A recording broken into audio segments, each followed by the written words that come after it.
এই মুহূর্তে বিজেপি নেতা তথা অভিনেতা রুদ্রনীল ঘোষ আমার সঙ্গে। রুদ্র, স্বাগত।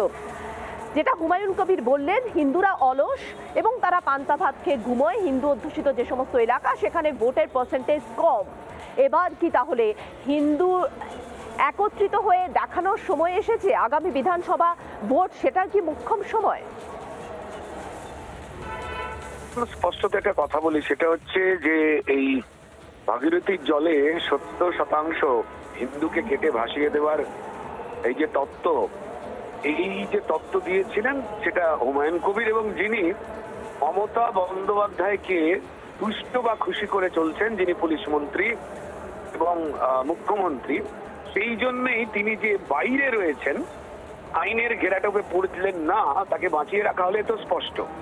কিন্তু এই ঘটনাই তলে তলে বহুদিন ধরেই ঘটানো হচ্ছে। কার্যত তার কথায় প্রমাণিত হলো যে মুসলমানরা, উনি যা বললেন তার মানে হচ্ছে যে মুসলমানরা তারা কিন্তু দেশ, রাজনীতি সবকিছুর উপরে উঠে গিয়ে তো তারা শরিয়া আইন, ইসলামীকরণ এইগুলোর পক্ষেই কিন্তু তারা একাঠা।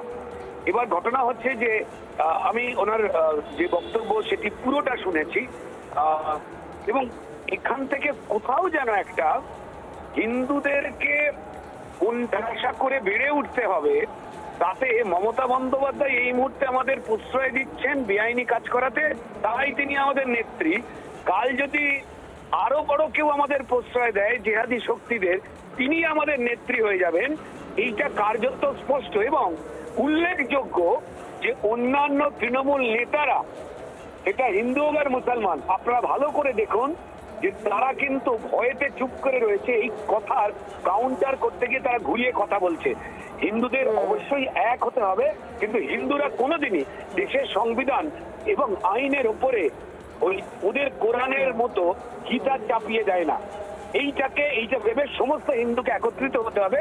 যারাই অসভ্য, তিনি যে কোনো ধর্মেরই মানুষ হোক, যারাই উগ্রবাদী, তাদের বিরুদ্ধে এক হতে হবে। মানে আপনি বলতে চাইছেন যেমনটা দিল্লি, হরিয়ানা, মহারাষ্ট্রে যেরকম কাটেঙ্গে তো বটেঙ্গে যে বিষয়টা সামনে এসেছিল, যে স্লোগান সামনে এসেছিল, তারপর হিন্দু ঐক্য দেখা গিয়েছিল, সেটাই বাংলায় আনতে হবে। ধন্যবাদ রুদ্র। নানা ধরনের কন্টেন্ট দেখার জন্য লাইক করুন, শেয়ার করুন আমাদের ফেসবুক পেজ, সাবস্ক্রাইব করুন আমাদের ইউটিউব চ্যানেল। পাশাপাশি অন্যান্য ব্রেকিং নিউজের জন্য অবশ্যই চোখ রাখুন রিপাবলিক বাংলায়।